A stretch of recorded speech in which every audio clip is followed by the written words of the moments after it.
Bueno, vamos a retomar el trabajo del Seminario Internacional sobre Procesos Constituyentes y Derechos Humanos, Desafíos para una Sociedad Plurinacional. Pedimos a la gente que está afuera que entre, porque ya tenemos un atraso importante. Vamos a seguir con las experiencias comparadas que tanto nos motivaron en el panel anterior, para aprender de estas realidades, cada una con su especificidad. Y tenemos a dos personas de gran experiencia, trayectoria, como son don Lorenzo Muelas y Sarela Paz. Don Lorenzo es una autoridad del pueblo Misa Coguambiano de Colombia, ha sido 2 veces gobernador de su pueblo, fue integrante de la Asamblea Constituyente de Colombia, electo por voto popular y fue también senador electo por un movimiento de autoridades indígenas de Colombia. Sarela Paz es antropóloga social, profesora de la Facultad de Ciencias Sociales de la Universidad Mayor San Simón de Cochabamba, y ella ha sido asesora de la Alianza de Mujeres Indígenas de Bolivia y fue miembro del equipo de apoyo al Pacto de Unidad, que fue una alianza de organizaciones indígenas que jugó un rol fundamental en la Asamblea Constituyente de Bolivia. La modalidad va a ser 20 minutos cada uno, y después vamos a tener 20 minutos de conversación. Les voy a hacer saber cuando les queden 5 minutos para poder tratar de estar en el tiempo. Sin más, dejo con la palabra a don Lorenzo Muelas. Gracias, muy amable. He estado escuchando con mucho detenimiento todo en la mañana de hoy. Entonces, cada vez me hace preocupar más de nuestra situación. Antes de todo, para saludar a mis hermanos indígenas de Chile, mapuches y otros, y deseando lo mejor de lo mejor para ellos. Si los indígenas mapuches están bien, nosotros estaremos bien, pero si los mapuches están regularmente, nosotros sentiríamos de igual manera. Ayer y anteayer creo que expliqué sobre el derecho indígena. Yo creo que el derecho indígena ya está suficientemente trillado, digamos nosotros así. Ahora quiero pasar los problemas que hemos surgido, la que hoy tenemos en tela de juicio, la que hoy tenemos en la mesa, de los cambios que hemos hecho el intento para mejorar la calidad de vida de la gente más abandonada, más empobrecida, la más marginada. Yo siempre cuando hablo de este tema digo, no porque hemos sido pobres, sino porque nos empobrecieron.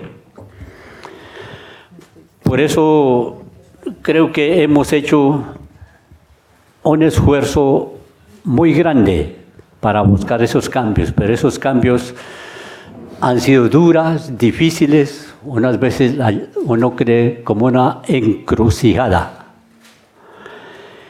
En esa encrucijada de los cambios que ha venido hoy, o ayer en esos días, René mismo discute, él que es estudioso, conoce la problemática nuestra sobre los derechos constitucionales de los pueblos indígenas, pero hay un punto que nos hemos olvidado.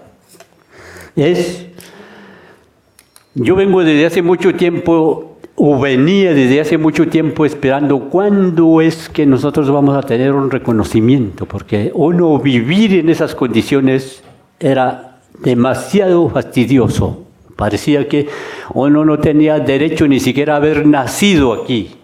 Uno dice, ¿para qué vine a este mundo? Para ver tantos vejámenes, tanto sufrimiento, cuando sabemos que tenemos unos derechos y por los presuntos civilizados, por los presuntos que saben de derechos humanos, por los presuntos que hablan de la democracia, nos ha cabalgado en nosotros y nos tenían muriéndonos de hambre físicamente. Por eso, cuando empezó a pensar en la constituyente, lo primero que yo aprendí fue de los indígenas de Brasil. Cada uno, hoy mirándolo y escuchando y haciendo el disque de atrás, uno analiza, encontré ahorita, dije, ¿por qué nos hemos olvidado de la constituyente brasilera? Y cada uno de ellos han tenido distintos enfoques, distintas estrategias. Tal vez las unas han sido más suaves y otras más traumáticas, pero ha empezado Brasil.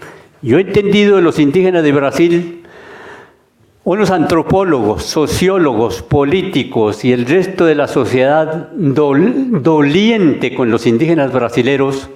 Allá en 1988, la fecha no me acuerdo exactamente, pero en ese momento sacaron a los indígenas de la selva, de la montaña, y postraron allí en las plazas, allí frente a los legisladores, frente a los palacios.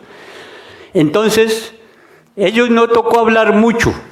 No sé, porque no hablaban la lengua castellana o no comprendía, porque la situación era así, no entendía por qué, pero trabajaron por ellos, estos dolientes, estos solidarios de los intelectuales brasileros. Creo que apoyó a mucha gente.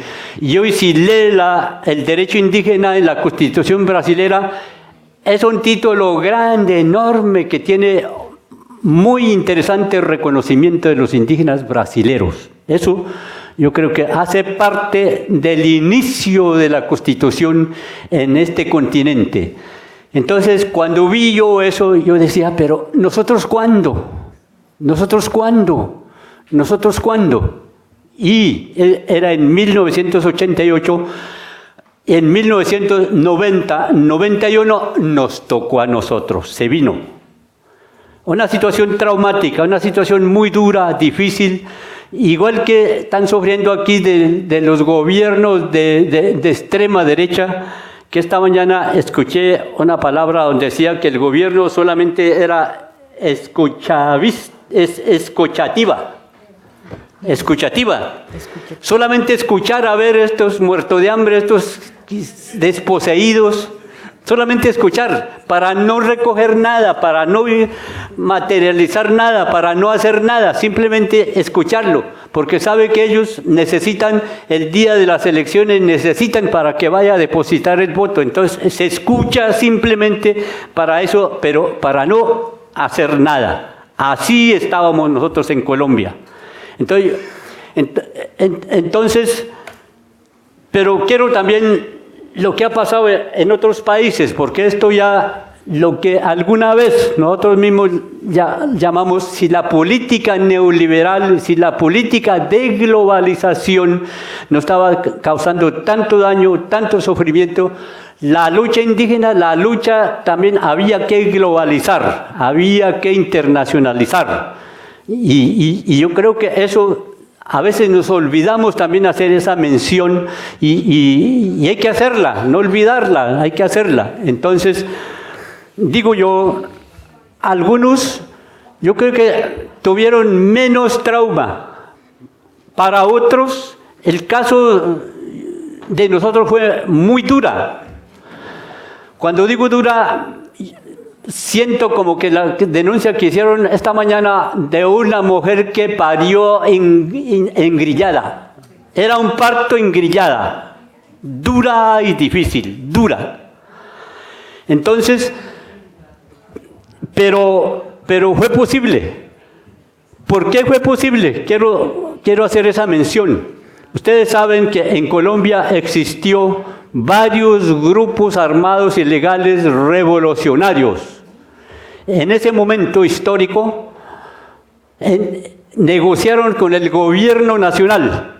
La pacificación del país se denominaba en ese entonces, y la dejación de armas, la entrega de armas. eran 4 grupos armados, de los 4 entregaban 4 y quedaban otros que hasta hoy siguen siendo vigentes con sus armas y que están próximos también a la dejación de armas. Entonces, nosotros también estábamos organizados, en vista de la situación, en vista de que en Brasil pudo, dije, nosotros, ¿por qué no vamos a poder? Nosotros también, ¿por qué no vamos a poder? Empecé a caminar el país, visitando a las comunidades, llegando en las ciudades, visitando a los afrodescendientes, a ver qué pensaban, y hay esto, lo otro, y bien esto. A veces la gente duerme, como dijo alguien, en los laureles, entonces ni bola le paraban a uno de tal constituyente que nunca se oía hablar, que nunca tenía una información. Pero hicimos el esfuerzo de hacer, por lo menos, hacer escuchar también nuestro mensaje de busca de un cambio. Eso fue la de nosotros. Ahora, Ecuador, en 1998, Ecuador se vino. Yo acompañé, yo participé, recogimos unos documentos que en ese entonces nosotros los hicimos así, no la copie, pero por lo menos tenga un material de nosotros, le suministré también y se vino. Pero la situación de la Constitución ecuatoriana es distinta. Fue distinta porque la gente estaba muy fuertemente organizada, la población indígena, y eso apoyó mucho para que se diera lo que se dio. Lucharon mucho, la organización fue fuerte y eso sirvió de base muy sólida para que la Constitución se diera. Y posteriormente, yo creo que el menos traumático fue Venezuela. A Venezuela, a los indígenas de Venezuela, le apareció la Virgen y la Virgen fue Chávez. Yo creo que Chávez, aunque era militar, pero con un pensamiento de cambio, de revolucionario, encontró a esos indígenas que creo que Chávez mandó a sacarle de allá donde estaban y le dio esos puestos para que fueran delegatarios. Es decir, los dio. Entonces fue menos traumático. Y si ustedes van a leer, si uno lee el contenido de ese reconocimiento indígena, es muy importante, muy valioso, mejor que la de nosotros, porque ya habían avanzado en el mundo después del globo, después de 1991, la reunión en Río de Janeiro, ya empezaron a hablar la diversidad biológica, el medio ambiente, la fauna, la flora. Entonces pudieron avanzar más, lo que no pudimos hacer nosotros en 1990, porque en ese entonces ningún sabio, ni los indígenas, ni negros, ni nadie, no hablaban de la diversidad biológica, no hablaban. Por eso en la Constitución nuestra no menciona por ningún lado. Habla del medio ambiente, hablamos de los recursos naturales, que hay que protegerla, la fauna y la flora, pero no la biodiversidad. Por eso en la Constitución de nosotros éramos ignorantes.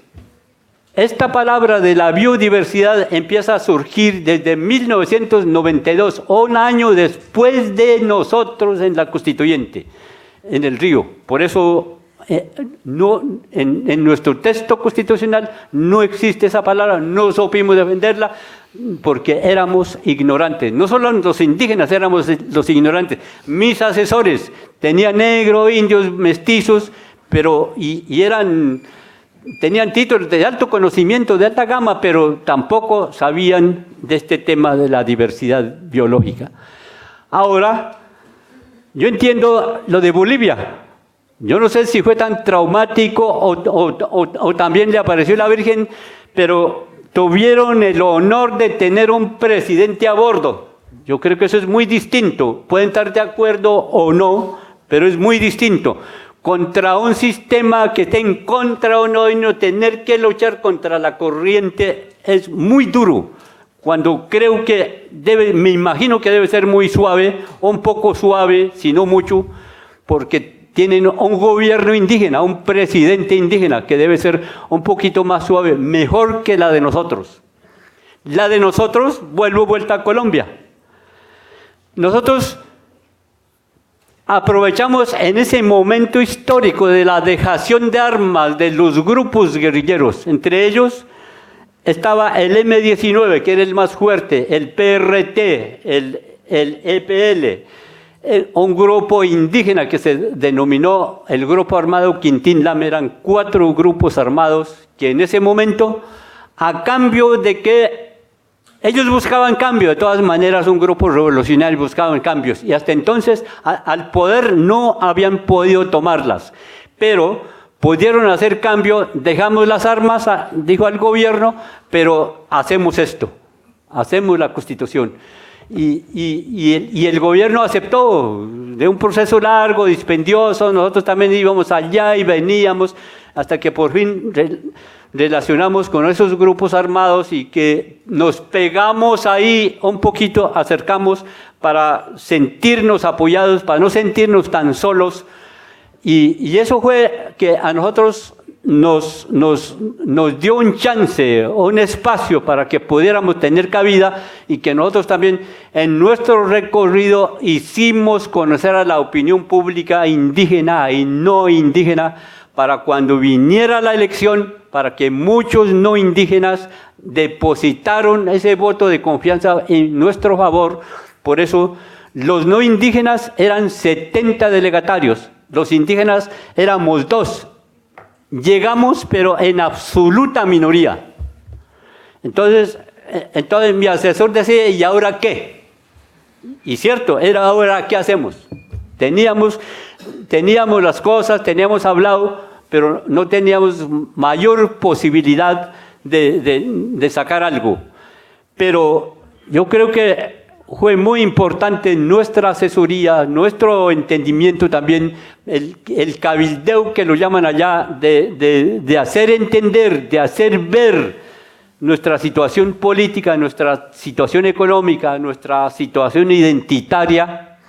Yo decía a los guerrilleros, a los exguerrilleros, yo decía, ustedes más que nadie saben, ustedes, que cuando estuvieron echando candela en las montañas, estando los indígenas muy mal, pero allá ustedes se hacían proteger. Por lo menos había candela, había juego, había algo de comer, había dónde. Y los indígenas nunca habíamos pedido nada, nunca pedimos nada. Hoy aquí vamos a pedir un votico a ustedes, no como la de ustedes, que son voto de signo de pesos, sino la de nosotros es un voto de signo de vida y de cambio. Yo creo que me escucharon mi intervención a esa manera. Por eso creo que nos fue bien. Pero para llegar bien, Colombia, la clase política de este país, de nuestro país, nunca aceptaba que los indígenas pudiéramos llegar a esos estrados, a ese espacio donde nunca habíamos llegado, la constituyente. Para ellos era imposible. Puede ser de un partido o de otro. En mi pueblo, en mi departamento, que es el Cauca, donde produjo más de casi 10 presidentes de la República, es un país godo, donde siempre gobernó las 3 instituciones, la militar, la civil y la eclesiástica. Ahí donde predominaba. Y para ellos era imposible que un Lorenzo Muelas fuera delegatario de la Asamblea Constituyente. Era imposible aceptarla. Por eso, dentro del escenario, había gente que jamás estuvo de acuerdo con nosotros, con nuestra posición, pero jamás. No estaban de acuerdo para nada. Cuando hablamos de territorio, siempre nos decía que nosotros queríamos hacerla desvertebrar la unidad de la nación, para que nos reconociera el territorio indígenas con autoridad, con jurisdicción, casi bajo la gravedad de juramento, que nosotros no estamos interesados en vertebrar la unidad de la nación, sino una autonomía relativa, que nosotros pudiéramos ejercer nuestra gobernabilidad. Por fin fueron aceptando. Pero, ¿qué pasó? A pesar del tiempo, ¿qué pasó? trabajamos los 5 meses y en los 5 meses del desarrollo constituyente, aquí en este escenario debaten y aprueban en la comisión y en la plenaria. Luego tiene que mandar a codificación, a redactar allá afuera, ya propiamente dicha, lo que va a ser la Constitución. Lo llevaron allá en una finca. La nuestra, cuando regresó vuelta, de aquí nos saquearon, nos robaron. Mi asesor, de nombre Víctor Daniel Bonilla, era muy inteligente, muy leído y leyó muy rápido, y fue el primero que leyó. Y me llamó, me dijo, Lorenzo, venga. Aquí lo que ustedes discutieron, lo que ustedes aprobaron, aquí llevaron allá y lo saquearon y aquí no volvió. ¿Qué vas a hacer?, me dijo. ¿Te vas a su tierra, a su pueblo, a decir que llegamos aquí, debatimos y todo, pero que aquí nos robaron? ¿Vas con ese cuento? ¿Te vas con la cabeza agacha o volvés a un tierrero? Cuando me dice que si volvés a un tierrero es que dice que si peleas, menos mal tuvimos en ese momento histórico de tener esa capacidad de pelear dentro del escenario de la Asamblea Constituyente. Y duramos 3 días debatiendo. Nosotros, los 2 indígenas, abandonamos nuestras curules amenazando a no firmar la Constituyente y denunciar ante el país y ante el mundo que lo que estaba pasando internamente. Y a los 3 días el ministro de Gobierno nos mandó a llamar y me llevó cogido de la mano y al otro constituyente para decirle que siéntense a volver a recuperar. Que no es lo mismo, no es exactamente lo mismo, pero que se recuperó parte, lo que yo denomino en los articulados de esta constituyente, la 329 y 330 de la Constitución. Yo digo a mi gente, esa sí es sudado, pero así gotas de sangre, porque nos escapamos salir sin nada, porque nos saquearon, nos robaron. Por eso quiero finalizar diciendo que la situación, uno a veces aquí, a boca llena, uno dice Asamblea Nacional Constituyente, es muy lindo, vaya a hacerlo. Es la parte dura, es la parte difícil. Uno no sabe con quién va a encontrar. Los acérrimos enemigos del indígena, los acérrimos que toda la vida piensan cabalgar en nosotros y tener de electoreros, y que las tierras de los indígenas es simplemente tierras baldías, que ellos pueden aquí dictar leyes y ordenar ocupaciones e ir haciendo, y a los indígenas ir desocupando. Los que piensan así no cambian, ni no cambiarán, así siguen pensando. Por eso lo estoy diciendo, lo duro y lo difícil como parto de una mujer engrillada. Es muy duro, eso es lo que en estos 2 días no alcancé a decirlo y ahora quiero manifestarle.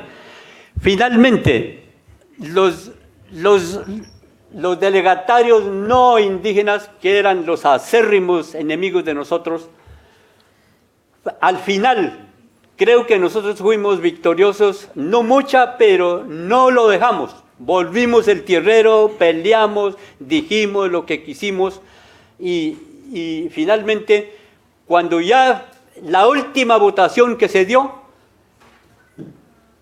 ese más enemigo se levantó de allá y se vino y dijo, me tendió la mano y dijo, yo nunca he estado de acuerdo con ustedes, pero lo que ustedes hicieron merece felicitaciones, y me tendió la mano. Fue honesto en decir lo que pensaba, fue honesto en decir lo que ellos querían hacer.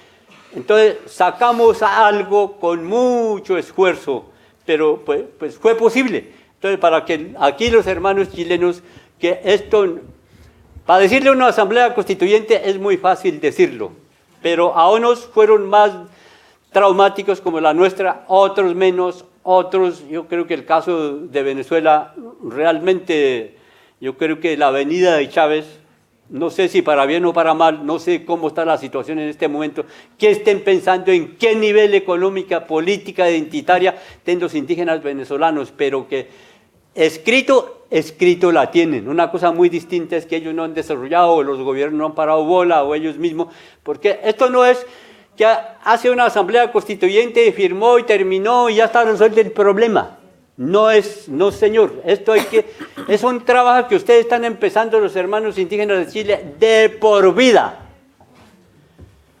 Yo cuando me ingresé al movimiento indígena, yo no creí que era tan largo y tan duro y tan difícil, yo no creí. Yo pensaba recuperar una tierra y vivir allí sabroso, cultivando, criando ganado, salir al mercado a caballo y volver a la casa y dormir. No fue así.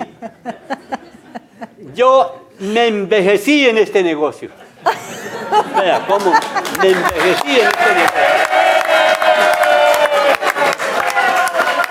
negocio. Y eso es lo que quiero decirle, hermanos indígenas chilenos. En caso de hacer algo, si hay una constitución futuro, inmediato, a mediano plazo, a largo plazo, si algo le sacan, eso para desarrollarla, para implementarla ya propiamente dicha, ese es el problema. Nosotros terminamos en los 150 días, en 5 meses, salió esto que llama la cartilla de la Constitución. Y eso no está resuelto. No está resuelto, solamente es un instrumento que, dependiendo de ustedes, dependiendo de nosotros mismos, es el proceso del desarrollo. Si nosotros mismos dejamos esto tirado y no hacemos nada, ella sola, siempre han dicho, las leyes son muertas. Entonces, eso quería manifestarle. Y muchas gracias a todos.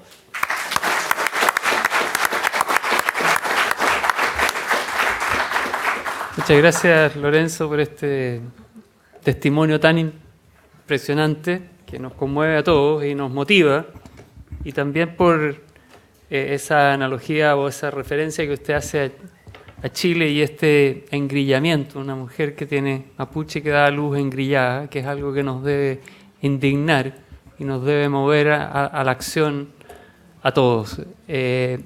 Dicho eso, dejamos entonces a Zarela con la palabra.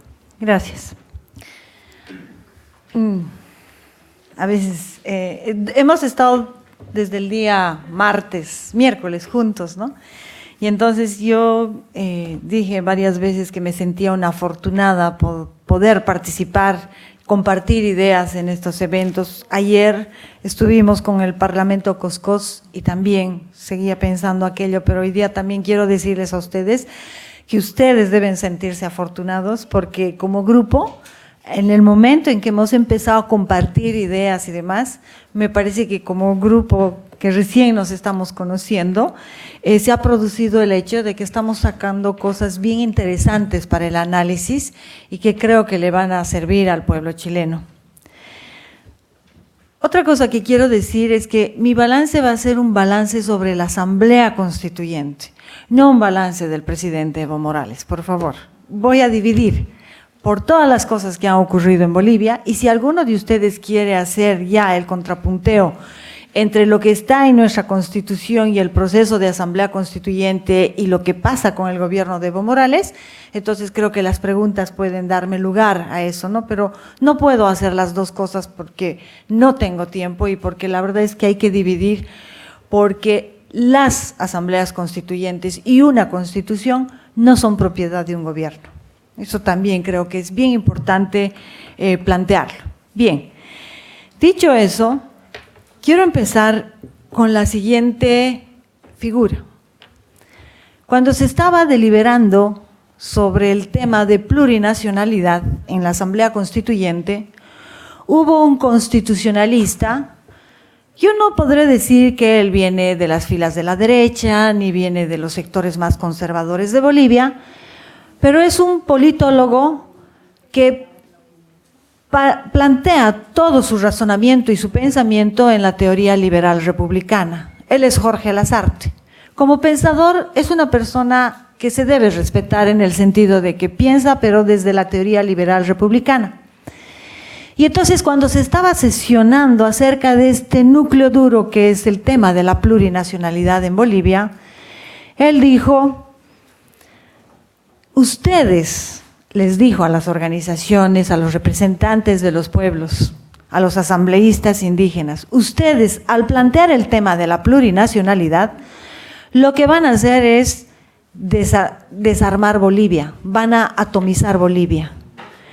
La plurinacionalidad es una invitación a balcanizar Bolivia, aludiendo a los países de Europa del Este.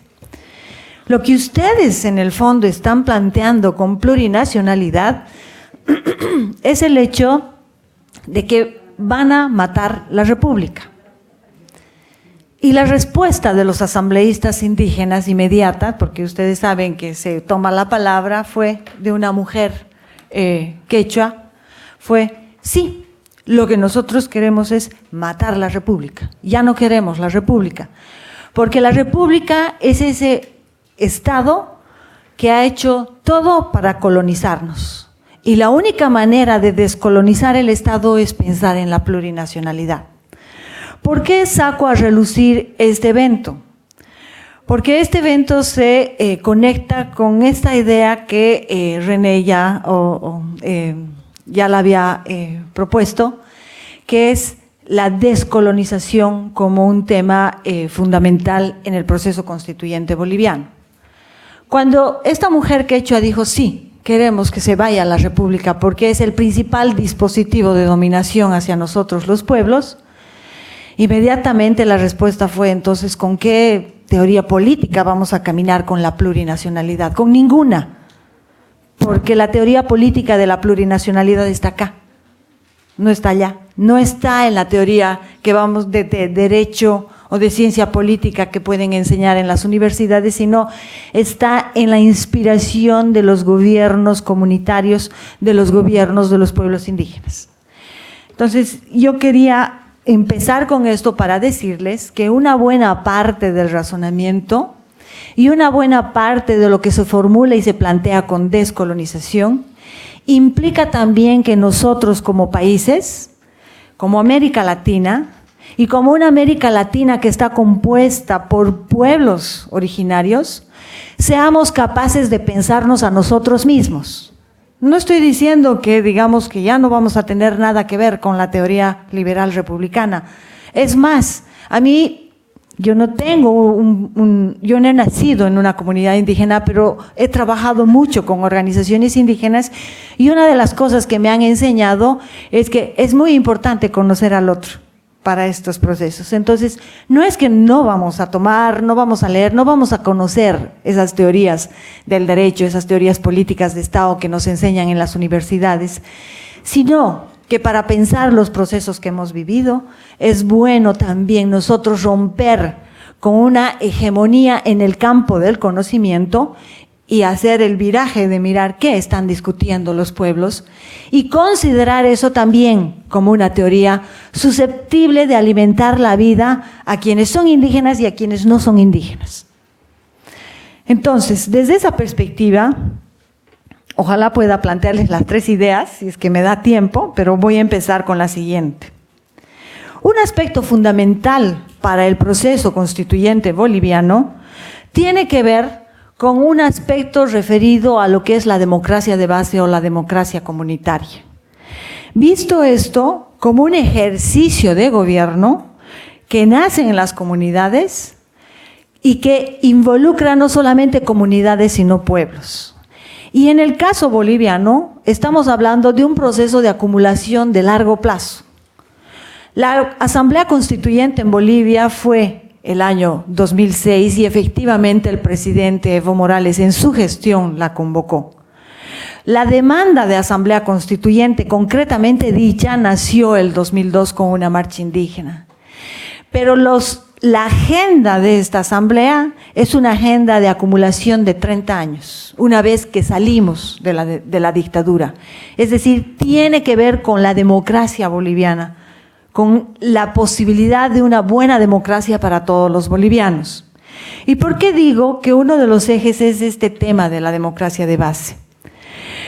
Porque durante aproximadamente 25 años en ejercicio de democracia, se presentó algo que fue un tema fundamental para la Asamblea, y es el hecho de que los partidos políticos, que son los factores por principio de la contienda electoral como un aspecto fundamental de la democracia, fueron los entes institucionales que sistemáticamente intentaron dialogar con estos planteamientos que venían siendo discutidos desde los pueblos indígenas en Bolivia, como por ejemplo el tema de la plurinacionalidad, pero que a la hora del proceso electoral, la representación indígena siempre quedaba en un lugar de minoritarios.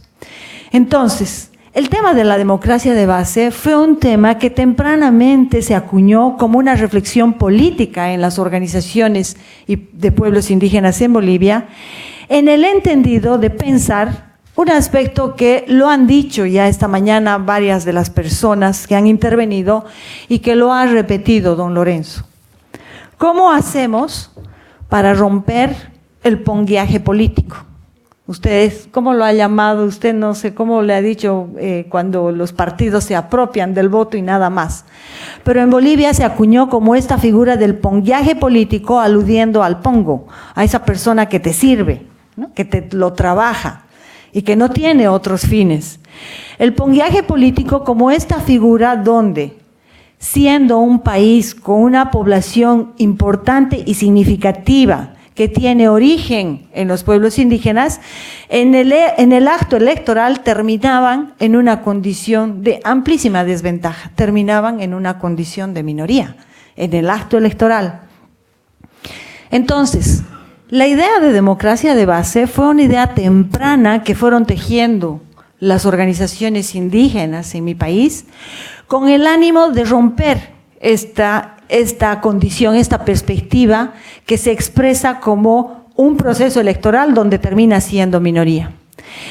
Y el pongueaje político es esta figura que viene acompañada con la idea de pensar y plantear cómo nosotros como indígenas, siendo que somos un país importante y mayoritariamente indígenas, terminamos con un porcentaje tan pequeño, terminamos como una minoría. Eso es pongueaje político, porque el primer trabajo lo tenemos que hacer entre nosotros. El primer trabajo es descolonizarnos a nosotros y empezar a creer en nosotros mismos, en construir nuestras propias propuestas políticas que nos permitan disputar esa contienda electoral. Y por eso digo la democracia de base, porque esto fue tejiéndose desde el escenario comunitario. Entonces, a mí me parece que este es un tema muy importante para avanzar en el sentido, para que en el caso boliviano, el sentido de la Asamblea Constituyente sea un sentido con un eje fundamental, que es el eje de los derechos indígenas y de la problemática indígena. Porque, visto desde afuera, uno dice, bueno, este es un país mayoritariamente indígena, pero resulta que a la hora de hacerse la política, a la hora de decantarse la política, lo indígena queda en condición de minoría. Y es por eso que la salida de trabajar desde el escenario comunitario de base, de trabajar en este proceso de descolonización política, en el hecho de decir, pensemos la posibilidad de un Estado que nos represente, pensemos la posibilidad de un Estado que no sea un Estado que nos oprima, pensemos la posibilidad de transformar el Estado y con esa transformación, transformar y proponer una salida para toda la sociedad boliviana, no solo para nosotros mismos. Y entonces a esa figura, en el propio proceso deliberativo de Asamblea Constituyente, se la fue prefigurando, se la fue mirando como romper esta condición de mayoría e ir a una situación de efecto de mayoría. Fíjense, una buena parte de los procedimientos de cambios constitucionales, y el caso colombiano es el que nos inaugura, tienen que ver mucho con la discusión de este tema de derecho de minorías. Y de hecho, el tema de derecho de minorías es un tema no solamente en América Latina, es un tema que lo podemos compartir con los países del mundo porque atañe a la democracia contemporánea. Tiene que ver con la calidad de la democracia, es decir, estados que están reconociendo derechos a minorías específicas, pero en condición de minoría. Entonces, una buena parte del debate constitucional, global, mundial, una buena parte del tema de derechos en las distintas democracias del mundo, cuando se piensa el tema de diversidad cultural, ancla en el tema de derecho de minorías. Son minorías que necesitan ser reconocidas y protegidas por el Estado a través de la otorgación de un conjunto de derechos, de tal forma que estas minorías superen su condición de desventaja, de exclusión, de discriminación. Pero en el caso boliviano, y por eso digo la descolonización como una posibilidad de pensar alternativamente, en el caso boliviano, este es uno de los núcleos que se rompió, en tanto y en cuanto al pensar en la condición de plurinacionalidad como una salida institucional del Estado, se concibió el hecho y la posibilidad política de pensar en una forma de transformación que no ancle en el derecho de minorías. Como nos dice el multiculturalismo, como nos dice la tradición política liberal anglosajona. Porque también eso es algo que tenemos que reconocer en el debate. No partamos de la idea de que los liberales creen que somos naciones homogéneas, porque eso es ir más atrás y no nos conviene. Partamos de la idea de que el propio liberalismo ya ha discutido estos temas y que los liberales que nos hablan de la nación homogénea son liberales atrasados. Digámosles a los liberales que se actualicen con su propia teoría, porque su propia teoría ya no reconoce esta idea de única nación y ya no reconoce esta idea de un Estado neutral, sino más bien ya está en este tema de derecho de minorías.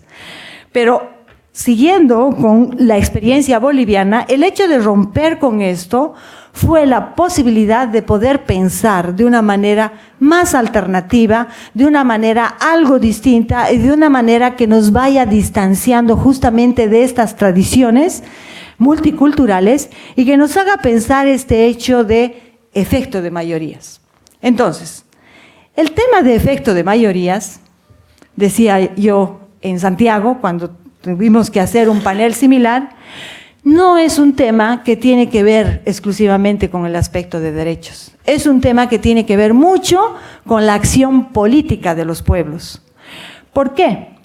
Porque el tema de minorías, en concreto, es cuando te han despojado de tu poder político. Puede ser demográficamente grande, puede ser demográficamente pequeño, pero cuando te han despojado de tu poder político, estás en condición de minoría. Y esa perspectiva de derecho de minorías, al ser discutida en una dimensión más política, te hace pensar eso que tempranamente pensaron las organizaciones indígenas en Bolivia, y es cómo podemos hacer el efecto de mayorías, cómo podemos hacer que esto se vuelva un asunto de discusión más general, que no solamente sea para los pueblos indígenas, sino que sea para todos los bolivianos.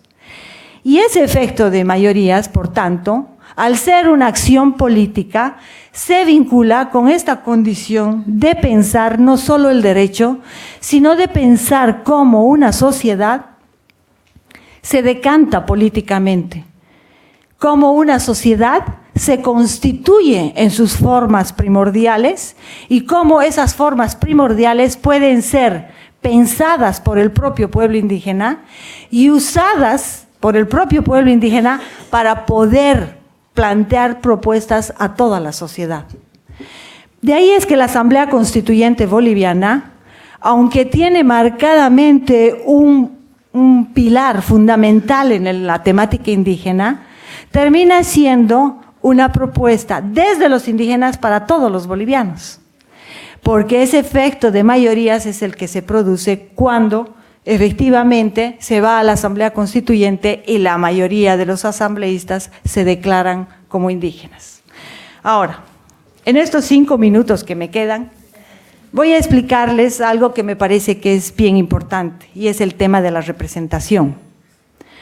El primer aspecto de pensar en la democracia comunitaria y de pensar en este tema de efecto de mayorías tiene que ver con la necesidad de que los partidos políticos no son los que nos representan, sino que los representamos desde la democracia del orden comunitario. Es el primer elemento. El segundo elemento es que esta condición de mayoría supone una serie de negociaciones, pero que finalmente terminen haciendo la posibilidad de que nosotros seamos las fuerzas mayoritarias cuando nos vayamos a representar. Entonces, esa fue la discusión anterior. Con esa discusión, en realidad, abrimos la posibilidad de asamblea constituyente, porque el hecho es que cuando uno se representa a través de los partidos políticos, pasaba y acontecía que muchos líderes, dirigentes, importantes pensadores en la sociedad boliviana, a la hora de ir al escenario político nacional, parecería que perdían luces, parecería que en el escenario nacional se diluían, y por eso es que los partidos políticos tenían la posibilidad de remontar con mayor fuerza en la contienda electoral. Entonces ahí sí es un cambio fundamental en la ley electoral que es anterior a la Asamblea Constituyente, que es pensar que la representación por un lado va a ser plurinacional por partido político, pero va a haber otra unidad llamada circunscripción uninominal, que es una representación territorial. Y esa representación territorial se la discute en el territorio y se la elige en el territorio. Y esta fue una de las, me parece, de las contribuciones del proceso político que abre al efecto de mayorías, porque la posibilidad de haber abierto en eso, de habernos abierto a esa salida, hizo que los partidos políticos tengan que ir a negociar con estos escenarios de democracia, de base de democracia comunitaria, y que tengan que ir a negociar con los pueblos indígenas. Entonces, René dijo, bueno, en la asamblea la mayoría eran del MAS. Es un decir, porque en la asamblea estas circunscripciones territoriales que eligen a sus propios representantes obligan a los partidos políticos a negociar con esta representación. Entonces, en Bolivia, lo que acontece, y eso es lo que no siempre se logra ver en el proceso, lo que acontece es que las organizaciones eligen a sus representantes. Los escenarios comunitarios eligen a sus representantes. Entonces, por cada circunscripción uninominal ya hay un representante o dos, dependiendo de cómo está formulada la ley, pero básicamente hasta el propio MAS tuvo que ir a negociar esta representación. Entonces, en los mejores tiempos, ¿cuál fue la figura? Cuando digo los mejores tiempos es que cuando había una relación más de tú a tú entre las propias organizaciones y el gobierno. En los mejores tiempos, la figura fue que se elegía al representante y básicamente íbamos a la contienda electoral, pero la gente ya sabía por quién iba a votar. Y esta persona va por partido político, que es en el caso del MAS. En los tiempos más difíciles, que son los tiempos de ahora, ese es un punto de disputa y de conflicto, porque las organizaciones de base eligen y a veces, en este caso, el partido político, que es el MAS, no siempre está de acuerdo con esa elección. Pero en la Asamblea Constituyente estas cosas confluyeron.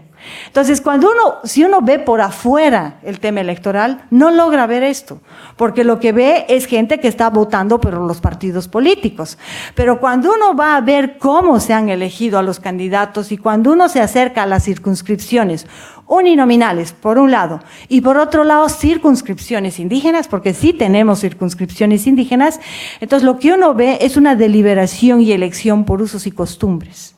Y esto es lo que permitió cambiar el escenario político y hacer y producir este efecto de mayorías. ¿Tengo algo de tiempo para cerrar mis ideas? Ya, un par de minutos.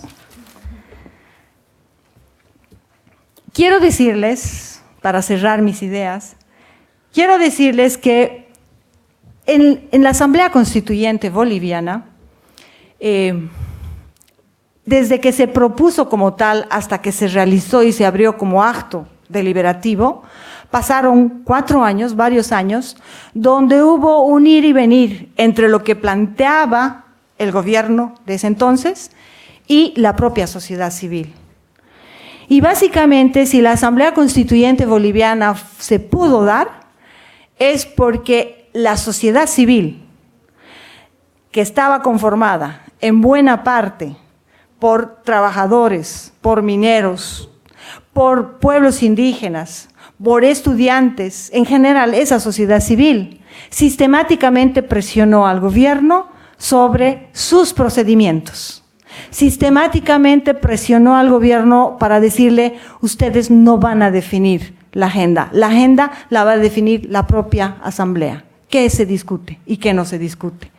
Y entonces, al final de todo esto, lo más importante, nos dimos cuenta que lo más importante fue, en vez de estar discutiendo cuál va a ser el contenido de lo que se va a discutir, en vez de estar yendo a conformar estos escenarios que abre el gobierno para discutir qué cosas son susceptibles de discutirse en la asamblea, mejor pelearemos por cómo nos vamos a representar en esa asamblea.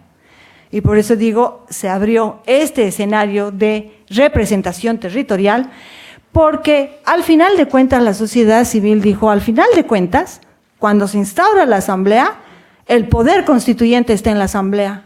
Los otros son simplemente poderes constituidos. Y entonces tenemos la capacidad de definir cuál es nuestra agenda, qué cosas queremos discutir.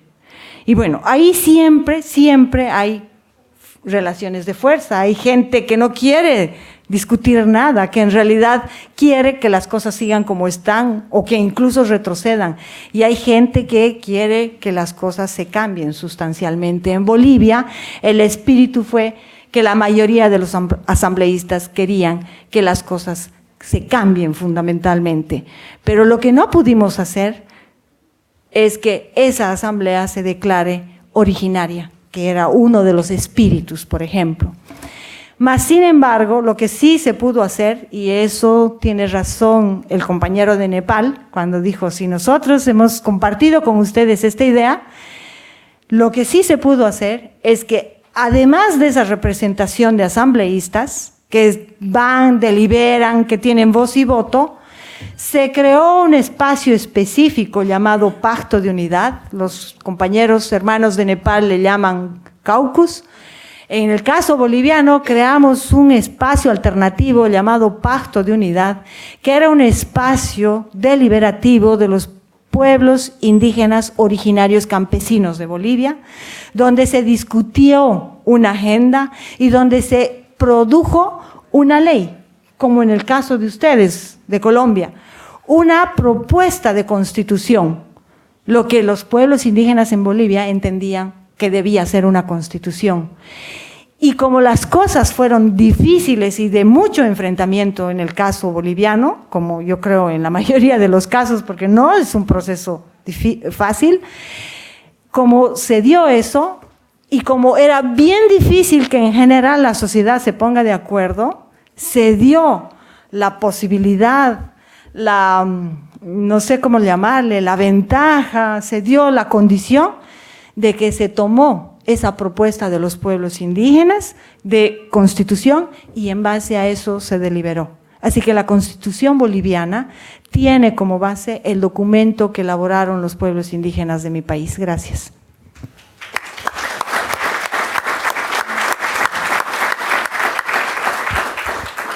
Gracias, Zarela, que nos ha hablado fundamentalmente del proceso que se dio en Bolivia para llegar a una asamblea constituyente. No alcanzó a hablar de los contenidos de esa carta fundamental y tampoco, y ella lo advirtió, de los eventos posteriores.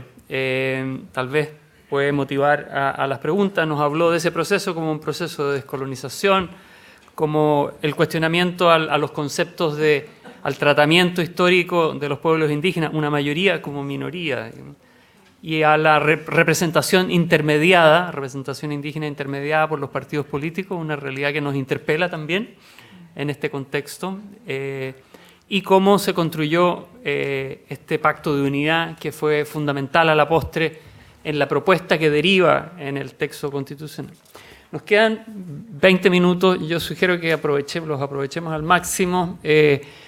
A través de preguntas, sugiero que se presenten, que vean a quién las dirigen y ojalá para escucharlos a ellos que sean lo más concisa y clara posible. Se ofrece la palabra.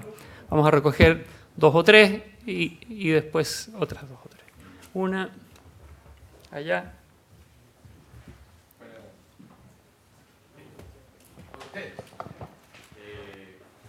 respecto a la comunidad mapuche de Niebla. Gracias. Quiero hacerle dos consultas, que la veo bien morigada el tema y bien explícita. La primera, como usted ha recorrido bastante y sabe bastante, ¿qué diferencia puede usted percibir entre lo que se hizo en Bolivia, respecto a lo que estamos hablando, y de lo que se está empezando a hacer en Chile, respecto de la sociedad misma? Ya que nuestra sociedad está básicamente, sobre todo los puntos conflictivos con el pueblo mapuche, compuesta por colonos adheridos a movimientos nazistas sobre todo, y otros de ese lado. Usted nos cuenta lo que sucedió en Bolivia, con Evo Morales, un presidente pueblo originario. Acá no vamos a tener esa posibilidad, igual lo estamos haciendo. Entonces voy a ver cuál es su percepción de si podemos absorber algo de lo de ustedes, a pesar que nosotros lo vamos a ver igual de usted, pero quiero saber lo que piensa usted. ¿Y cuál sería el camino más o menos que usted estima que podría ser más viable?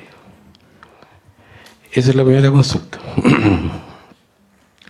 La segunda consulta, allá misma, respetando acá al país de Colombia. La segunda consulta, por lo que usted nos cuenta, al parecer el proceso constituyente en Bolivia no fue demasiado violento, por lo que a lo mejor me equivoco, pero por lo que nos ha contado. No así los procesos que hemos visto acá, como en Nepal, que hablaba de 16.000 muertos, asesinados seguramente. Colombia, lo mismo. Y la nación mapuche, lo mismo.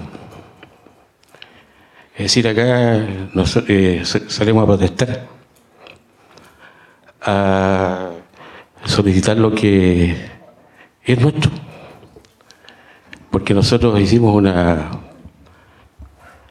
negociación con España, ya que no fueron capaces de ganarnos la guerra. Me parece que somos los únicos que los podemos detener acá en el continente. Y posteriormente... Les pido, por favor, que para que otras personas puedan hacer... Termino aquí.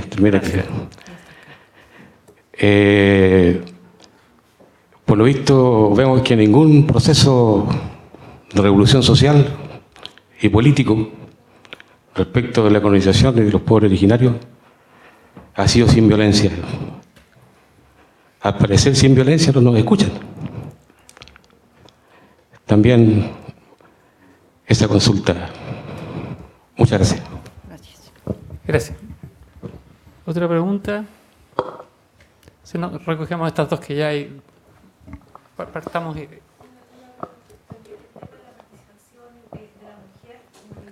También, porque ustedes son ejemplo en Latinoamérica, tienen un 52% de la participación femenina en cargos de representación pública, y eso también ha sido impulsado desde el gobierno de Evo Morales, y eso es admirado por todas las feministas de Latinoamérica, me incluyo, y eso me gustaría que me contaras también, porque hay gran parte también de mujeres de pueblos originarios, primeras naciones, que están también en cargo de representación pública, y me gustaría también que pudieras contarnos un poquito de eso.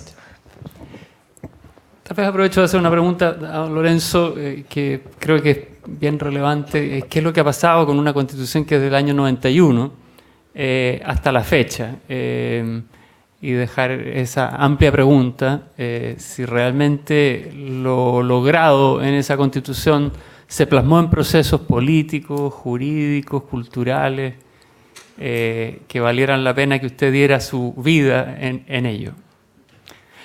Ya, dejamos. Antes que nada, quiero decir que la Constitución colombiana nos ha inspirado a toda América Latina para pensar el tema de diversidad. No nos deberemos olvidar, porque Bolivia también se alimentó de lo que hicieron los colombianos. Y entonces veámoslo como un proceso que va creciendo, ¿no? Así que ustedes, chilenos, también se pueden inspirar en la experiencia colombiana, ecuatoriana, venezolana y boliviana, ¿no? Como me preguntaba el señor. Bien. ¿Qué cosa podríamos recoger? ¿Qué de esta experiencia, usted me pregunta, nos puede servir a nosotros los chilenos? Yo digo que la primera cosa que debe servir, y que además es recurrente en todas las exposiciones que hemos hecho sobre asamblea, es que la asamblea es una demanda de la sociedad civil y la tiene que realizar la sociedad civil. ¿Cómo se contrapuntea con los gobiernos que nos tocan de turno? Ya. Eso ya es chamba de ustedes, dirían los mexicanos, ¿no ve? No puedo decirles porque para empezar no soy chilena y podrían acusarme también de sediciosa, ¿no? Claro, digo, conozco cuál es mi frontera en la enunciación pública. Y entonces, digo, eso ya es labor de ustedes, pero básicamente creo que con lo que nos tenemos que quedar es que no puede el Estado, el gobierno, mejor dicho, no puede ceñirnos esto. Pero así se empieza, porque al final necesitamos de cierto procedimiento institucional normativo para ir abriendo las puertas. Pero llega el momento en el que ustedes están, yo en Santiago lo he percibido, el día de ayer también y hoy día también, he percibido que hay cansancio, que la gente dice nos han hecho trabajar y que ahora llega la propuesta final y yo no me encuentro ahí. Me han hecho trabajar 5 días con mis ideas, yo he propuesto cosas y ahora resulta que nada de eso está. Entonces, ¿para quién estoy trabajando? Y los pueblos, el ciudadano, de eso se cansa, se aburre y dice no, esto no sirve para nada. Pero no solo a ustedes les ha pasado, a nosotros nos ha pasado, yo creo que a los ecuatorianos también, a los colombianos. Y entonces el momento en que la sociedad civil tiene que tomar la actitud activa, la actitud propositiva, tiene que hacer iniciativas, tiene que abrir espacios. Y no son espacios institucionales. Pero en tanto y en cuanto seamos capaces de tomar los temas fuertes de la sociedad que le preocupan a la sociedad y seamos capaces de proponer cosas a los gobiernos, no les queda otra más que responder. Porque no hay peor batalla que se pierde que es cuando yo no tengo propuesta. La batalla que se gana es cuando yo tengo propuesta, aunque no esté en las mismas condiciones de fuerza, ¿verdad? Entonces, compartiendo un poquito con Nancy ayer en el bus, ella me decía, fíjense en el trabajo que han hecho, salen unos 3 temas que son muy importantes y son referidas a temas de medio ambiente. Eso es lo que les preocupa a los chilenos, por tanto. Entonces, los pueblos indígenas pueden hacer propuestas y avanzar y dejar atrás al gobierno en sus propuestas. Si eso logra calar a la sociedad chilena, al gobierno no le va a quedar otra que ir a un proceso donde lo van a abrir ustedes, no el gobierno. Entonces, ese es el espíritu de una asamblea, por eso se va a una asamblea, porque si el gobierno podría resolver las cosas, entonces ¿para qué quisiéramos una asamblea? El espíritu es que nosotros, la sociedad civil, los pueblos, tenemos que avanzar, tomar iniciativas, ser propositivos y dejarles, como se dice en fútbol, offside. Dejarlos sin cómo moverse en la escena, de tal forma que el juego lo planteamos nosotros. Pero eso, para eso hay que trabajar. Eso solito no se va a dar. Y eso va también a la vez permitir construir alianzas, porque un proceso de asamblea constituyente sin alianzas no tiene sentido.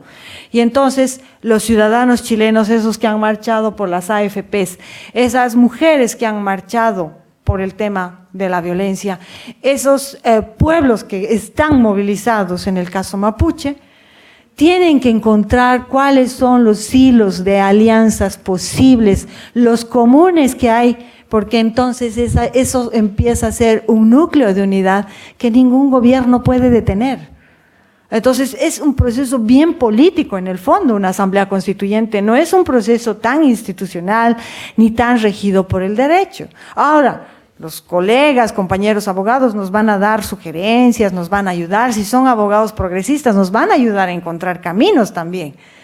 Pero la acción, la iniciativa está en la sociedad y muchas veces en sectores específicos. En el caso boliviano, si los pueblos indígenas en Bolivia no hubieran partido de este debate que es saliendo de la dictadura, miren cuánto tiempo hasta que se hizo la asamblea, si no hubieran discutido todo el tema de la plurinacionalidad, que ya lo hicieron a fines del 70 y en los años 80, si no hubieran dicho, no queremos darles a los partidos el monopolio de la representación, vamos a romper, y han insistido en eso hasta que han creado una condición de discutir la ley electoral.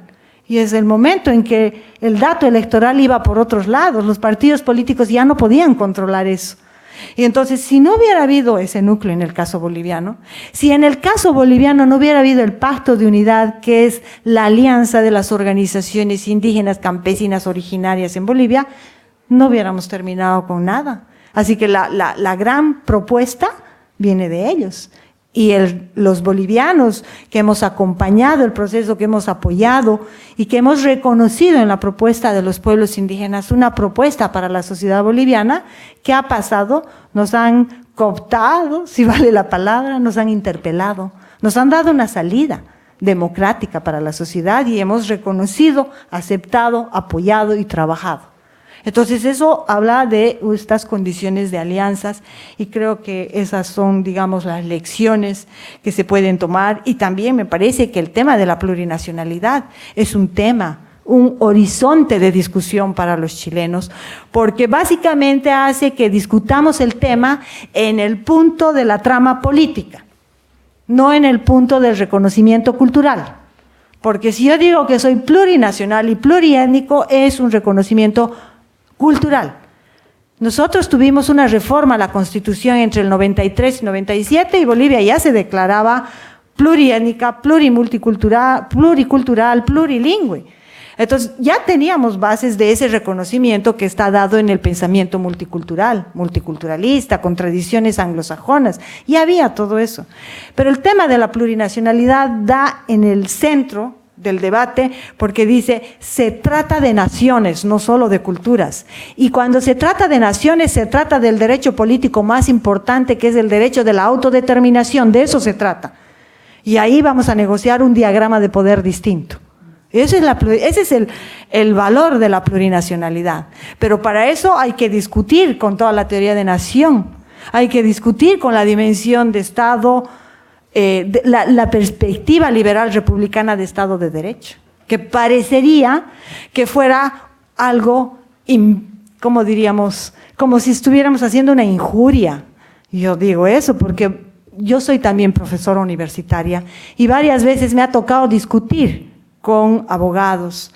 Y entonces cuando planteo estos temas, yo digo, me miran como si estuviera diciendo una mala palabra. Pero desde que en Bolivia hemos abierto esa puerta, bueno, por lo menos un buen jurista sabe que una constitución le manda. Y entonces no puede ya negar el tema de la plurinacionalidad porque hay constituciones que se declaran como tales plurinacionales. Entonces cambia la teoría del derecho y cambia la teoría de la ciencia política. Esa puerta, en mi opinión, la hemos abierto a Ecuador y Bolivia y ustedes pueden también transitar en esa discusión. ¿De qué manera? ¿Cómo? No sé mucho. Y la segunda, también me preguntó acerca de si parecería que en Bolivia fue un proceso menos violento. No es tan así. Lo que pasa es que nosotros somos de René Zabaleta Mercado, que es un gran sociólogo boliviano, que ha vivido mucho en Chile, por cierto, y que tiene una gran amistad y ha escrito mucho acerca del Estado chileno. Dice, es que nosotros en Bolivia no conocemos de guerrillas. Nosotros no hacemos guerrillas, no hacemos esta forma de insurgencia con muchos años. Nosotros en Bolivia tenemos un comportamiento que se asemeja a una plebe insurrecta, una muchedumbre en las calles. Eso no se sostiene por demasiado tiempo. Entonces lo que suele ocurrir en Bolivia es que nos convulsionamos 1 mes, 2 meses, 3 meses, nos enfrentamos, pero no conocemos un proceso de guerrillas. A lo largo de nuestra historia no ha habido eso. Entonces, Claro que ha habido violencia. Yo le voy a citar de qué violencia se estuvo acompañado. Por ejemplo, hubo todo el tema de la guerra del gas, que es la ciudad de donde yo vengo, Cochabamba, cuando se concesionaron las aguas a una transnacional y los cochabambinos no estábamos de acuerdo y hemos tomado la ciudad. Y hubo un momento en la toma de la ciudad que hasta la policía se les amotinó. Y entonces, ¿quién iba a llamar al orden? Fue el momento en que yo recuerdo, en esa movilización pasando por la policía, le dijimos: pueblo, este es el pueblo, policía, súmate a la lucha, y fuimos y tomamos la gobernación. Es así como nos expresamos en Bolivia. O la guerra del gas, que no nos olvidemos, tiene más de 60 muertos y que sigue pendiente en el caso boliviano. Claro que ha habido mucha violencia porque durante la asamblea las posiciones conservadoras eran muy duras y la ciudad de Sucre, si alguno de ustedes ha ido, es una ciudad profundamente conservadora. Ahí se hizo la asamblea constituyente y los sucrenses que se creen de abolengo, porque ahí funcionaba la Real Audiencia de Charcas, lo que comandaba Argentina y Chile, ¿no?, en años anteriores. Entonces, que se creen de mucho abolengo, estaban hasta aquí con tanta indiada. Esas eran las palabras de ellos. Y no querían ni alquilarles cuartos para vivir y no querían darles ni comida. Y entonces se puso tan tenso y los asambleístas que venían de los pueblos estaban tan tensos que en una discusión de la asamblea para ver si se iban a declarar originarios, plenipotenciarios o iba a ser una asamblea derivada, una dirigente quechua se paró y habló en quechua. Y una señora de estas copetudas, como decimos en Bolivia, le dijo: primero habla en castellano. Yo recuerdo, pues tengo mucha amistad con esta señora dirigente quechua, que ella lo único que hizo, no le respondió nada, ella fue con el bastón de mando, le dio su comunidad, su pueblo, la representación. Y entonces en Bolivia te dan el bastón de mando y te dan un chicote. Y ella agarró y la emprendió a chicotazos a la señora.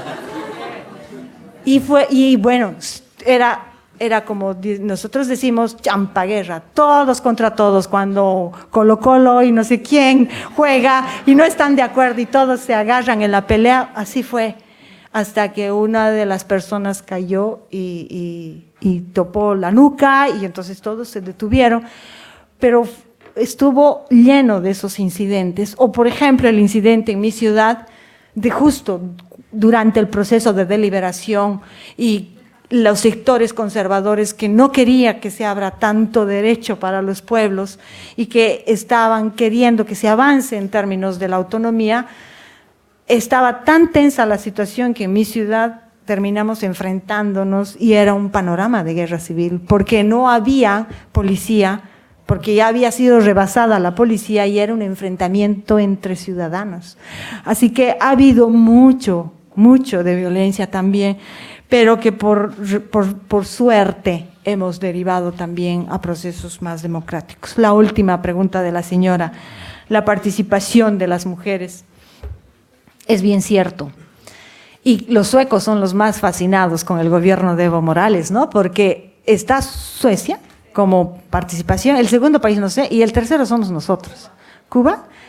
El tercero somos nosotros en participación de mujeres en la esfera pública, eso es cierto, es un dato además en las asambleas nacionales, departamentales, esto es bien cierto. Y el protagonismo de las mujeres es bien fuerte y se lo ve, porque parte del hecho, por ejemplo, de que las mujeres productoras de hoja de coca, cuando se instaura la política de interdicción, ellas iban al frente. O sea, en los momentos en que Bolivia hay mucha tensión con el ejército, con los militares, las mujeres se ponen a primera fila porque se parte del supuesto de que a las mujeres por lo menos van a reparar. Entonces, hay mucho de eso, ¿no? Es bien cierto. Pero, ¿cuál es la otra cara de esto? Que me imagino que es lo que le interesa. La otra cara de esto es que hay varias cosas, hay varios problemas. Me parece que uno de esos es que el proceso político ha sido tan efervesciente que ha llevado a mucha gente a situaciones de poder, ¿no? Entre eso, las mujeres. sectores de la sociedad boliviana que no tenían rutas de poder, hoy día hay. Entonces, en general se puede decir que se ha democratizado harto la sociedad, ¿verdad?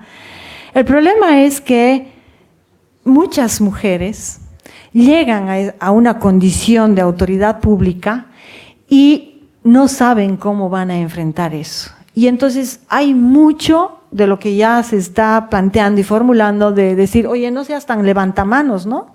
¿Sabes lo que estás aprobando? ¿Sabes lo que...? Entonces, hay una situación bien difícil con las mujeres, porque en muchos casos las mujeres no son ni bachilleres de estas señoras que están asumiendo esto por el proceso de efervescencia social. Pero el tema de por qué están votando, qué leyes están haciendo, o qué proyectos o qué propuestas están, digamos, ellas mismas apoyando, es un tema que resulta delicado cuando lo miramos con cuidado. Por eso es que, por ejemplo, las mujeres Bartolina Sisa, que son mujeres campesinas, quechuas y aymaras, en el último tiempo han tenido un desprestigio muy fuerte, porque era como solo levantan y le apoyan al presidente, y han habido situaciones en la sociedad boliviana que desde una perspectiva de género no pueden dejarse pasar. Entonces, ellas han sido como muy apoyadoras del presidente, y eso la sociedad les está reclamando, en el sentido de decir, ¿acaso no vamos a pensar como mujeres? Las mujeres indígenas de Tierras Bajas les reclaman mucho al presidente Evo Morales en la marcha por el Timnis, cuando él dijo, porque él es un productor de hoja de coca, y porque el conflicto del Timnis, el primer conflicto, el primario, tiene que ver con la producción de hoja de coca y de este intercambio entre productores de hoja de coca, que son quechuas y aymaras, e indígenas amazónicos. Esa es una frontera de relaciones interétnicas. Entonces, cuando estalló la marcha, el presidente dijo, a ver, cocaleros, vayan y enamoren a las mujeres indígenas. Las mujeres indígenas de Tierras Bajas se sintieron muy, muy ofendidas. Entonces dijeron, ¿y para qué entonces vamos a estar ahí? El presidente nos está insultando. ¿Qué cree que somos nosotras las mujeres indígenas? Entonces, ¿cómo le diría? El gato está así, pero detrás de eso hay una sociedad patriarcal muy fuerte y muchas cosas que resolver, pero también hay una condición de empoderamiento de las mujeres al decir, sí, somos indígenas y más o menos en sintonía con las mujeres zapatistas, pero usos y costumbres también se pueden convertir en formas de opresión para nosotros. Así que con usos y costumbres tenemos que discutir en nuestros gobiernos tradicionales, ¿no? En nuestros gobiernos comunitarios. Entonces yo pienso que tiene muchas caras. ¿Sí? Gracias, Arelo. Lorenzo. Gracias. Antes de responder la inquietud que tiene el coordinador de la mesa, quería ampliar un poquito lo que dijo la hermana boliviana, que estamos creciendo. Primero fue Brasil, después Colombia, Ecuador, Venezuela, Bolivia y ahora en Chile. Eso es muy positivo. Yo creo que hay que valorar eso, estamos creciendo. Esperemos el próximo cual sea, pero me imagino que el mundo continúa, la gente sigue todavía en busca de mejoramiento de calidad de vida. Entonces, eso es muy importante de reconocer esa ampliación, ese crecimiento. La pregunta que me hace aquí de la mesa, ¿qué ha pasado en estos 25 años? En este cuarto de siglo, con tanta ansiedad, con tanta necesidad, con tanto esfuerzo, con tantas aspiraciones y contento, terminamos. En la fecha, en la tarde en que suscribimos la Constitución, debe ser redundante para muchos o para otros no, pero yo por lo menos pensé, por fin tenemos un instrumento, por fin un aire, por fin nos estamos oxigenando algo, de esperar más de 5 siglos y por fin tenemos algo. Uno es demasiado ignorante en las cosas, uno cree que a esta que llama la Constitución, uno piensa que los legisladores, el gobierno, el Estado, se hace para respetarla. Son los primeros que violan, son ellos cuando deben respetarla. por eso la misma clase política ha dicho, llevamos ya 40 cirugías de los 380 artículos y todos unas reformas no para bien, sino para mal, en retroceso. Por eso, y ahí estamos los indígenas. El articulado reconocido de los indígenas, algunas palabras nos han quitado, otros ahí se mantienen. En una sola palabra, un punto, una coma, dice mucho en la Constitución. Si quita una palabra, desaparece. Por eso algunas cosas nos ha sucedido eso. Pero el resto del articulado, el reconocimiento del derecho indígena y de los afrodescendientes, ahí está, siguen siendo vigentes. Ahora el problema es nuestro. En estos últimos tiempos, cuando la negociación que están haciendo en La Habana entre las FARC y el gobierno, pues la FARC quiere una nueva constitución y algunas comunidades y pueblos indígenas también piensan que mejor sería otra constitución. Digo yo, no se equivoquen. No han podido con lo que tienen al alcance de la mano y ya quieren otra. Digo, hay que hacer un esfuerzo enorme, tratar de desarrollar la que tenemos. Hay que hacer un enorme esfuerzo, una movilización. Los parlamentarios que tenemos allá, porque nosotros por derecho propio tenemos 3 parlamentarios, 2 en la Cámara Alta, 1 en la Baja, tenemos por derecho propio, con pocos votos, no son regalados, pero con pocos votos podemos tener allá en el Parlamento y ellos tienen que empezar a movilizar, a desarrollar, a ver cómo implementamos. Ha habido artículos que han sido muy importantes en su momento de la suscripción de la inscripción de la constituyente. Es la Ley Orgánica de Ordenamiento Territorial que con mucho entusiasmo se debatió y fue aprobado en la Asamblea, los asambleístas. Desafortunadamente salimos y cometimos un grave error, no solo yo, y entre ellos mea culpa de mi parte también, porque el 4 de julio suscribimos la Constitución y la misma Asamblea, nosotros nos amarramos las manos, nos impedimos, nos inhabilitamos para lanzar al Senado de la República el 27 de octubre de ese mismo año, porque el Congreso que en ese momento existió fue destituido por la Constitución, fue destituido. Había que convocar otra nueva elección para fines de año, pero los constituyentes todos inhabilitados, amarrados las manos, y un Congreso que fue recién destituido, que no era amigo de la constituyente, no era amigo de nosotros, y que quedaban las manos libres para hacer la campaña y volverse otra vez al escenario del Congreso, pues hicieron. Entonces una constitución recién nacida, entregar de nuevo a la clase política, que era enemigo de la misma, entonces pasó lo que pasó, lo que hoy tenemos, los 40 artículos de la Constitución, los más importantes, entre ellos, que pensando en eso los constituyentes dijeron, las expropiaciones del gran latifundio y otros que había que hacerla era no por vía judicial, sino por vía administrativa. Y eso fue el primero que lo borraron, para que la gente no exigiera las expropiaciones de tierras y otros. Entonces, y así sucesivamente. Por eso se ha desarrollado las de nosotros.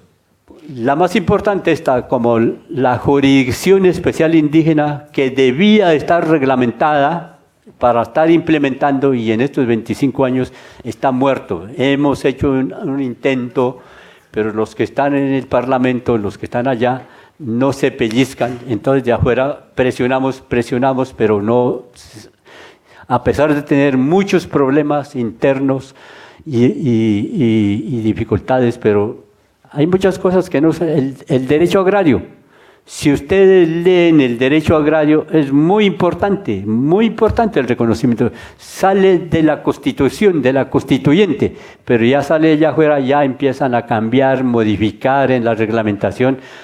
Entonces, ha cambiado muchas cosas y así sucesivamente. Entonces, no se ha podido llevar a cabo, reglamentar para implementar. El espíritu de la constituyente fue otra, pero el espíritu en el Parlamento y los gobiernos de turno que cada 4 años nos han llegado los mayores enemigos de la Constitución, los godos de nuestro país, que no les interesa sino para ellos y los pobres que allá se mueran. Simplemente convocan cada vez que ellos necesitan electoralmente. Entonces, ahí estamos todavía. El reconocimiento, algunas desarrolladas y otras no, pero sí siguen vigente en nuestra Constitución. Una cosa última que quería decirle es, en el desarrollo mismo de la Constitución, echando un poquito atrás, por eso quería como sugerir aquí al pueblo indígena mapuche y a los no indígenas. Es demasiado importante la presencia de la gente. Yo la llamo, allá ellos la llaman la constitución primaria, a ustedes, la gente viva, la fuerza viva. Yo lo llamo la fuerza de la gente. Nosotros hemos recuperado algunas cosas, las tierras particularmente, hemos recuperado. Si violentamente nos quitaron, nosotros también empezamos a organizar con una buena autoridad. Se recupera algunas tierras, por lo menos se desata unas cadenas atadas en 500 años, amarrados en un momento con una buena autoridad y una gran movilización de gente, indígenas y no indígenas, todos aquellos conscientes de la gravedad de la situación nos acompañó y se desató de una vez por todas, para que el Estado, el gobierno, los terratenientes, así mueran de la rabia, de la ira, pero se desató y ese fue la tabla de salvación, más que la constituyente, se desató. De allí vino todo el resto. Una vez ganadas las tierras, parece que las cosas, esto tampoco fue fácil, pero otras cosas casi que nos fueron llegando solos. Porque ya tenemos un espacio geopolítico de la tierra, de la tenencia de la tierra, fue cambiando. Pero para eso se necesitó mucha movilización, mucha gente. Por eso quería yo hacer esa insinuación. En la constituyente mismo, mientras aquí adentro debatíamos con mucha presión de los adversarios nuestros, por allí estaban los indígenas diciendo ¡viva el territorio indígena! ¡Viva el territorio indígena! ¡Viva el derecho indígena! No nos dejó solos, se movilizó por todas partes en esos 150 días y creo que eso fue la más efectiva, que aquí se pudo convencer, se pudo un poquito ablandar ese acérrimo enemigo de los indígenas. Entonces, la movilización, no solamente el indígena, y estaba averiguando aquí y parece que hay afrodescendientes, son un sector muy importante que a veces no tenemos en cuenta, los campesinos. Y yo le estaba diciendo el primer día, la sociedad chilena tiene que ser doliente con los indígenas, doliente con los negros, para que dentro de 100 años, 200 años, la historia no los cobre. Porque la historia le va a cobrar si en este momento no hacemos nada por los mapuches, no hacemos nada por los indígenas chilenos, no hacemos nada por ninguna parte. Cuando los indígenas debaten entre la vida y la muerte, hay que dar la mano. Y si en eso no estamos prestos para eso, pues dejaremos morir. Entonces eso quería sugerir y muchas gracias.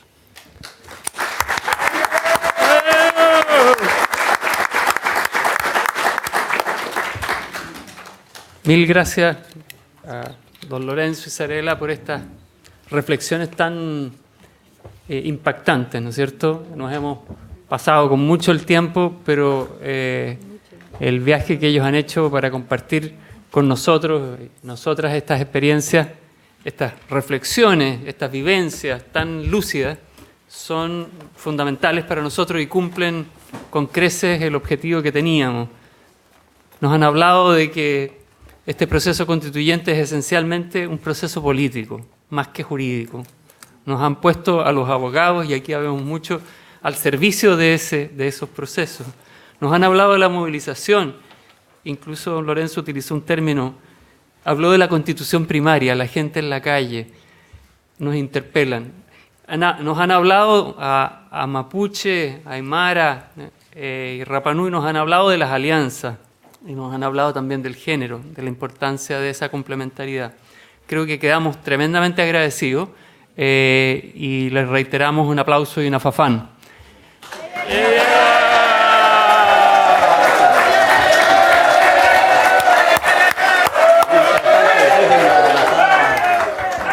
Y los invitamos 15 minutos a un café, mate, y volvemos a las 5 porque de otra manera no vamos a lograr terminar para dar cabida a las presentaciones de Aymara, Rapa Nui y Mapuche.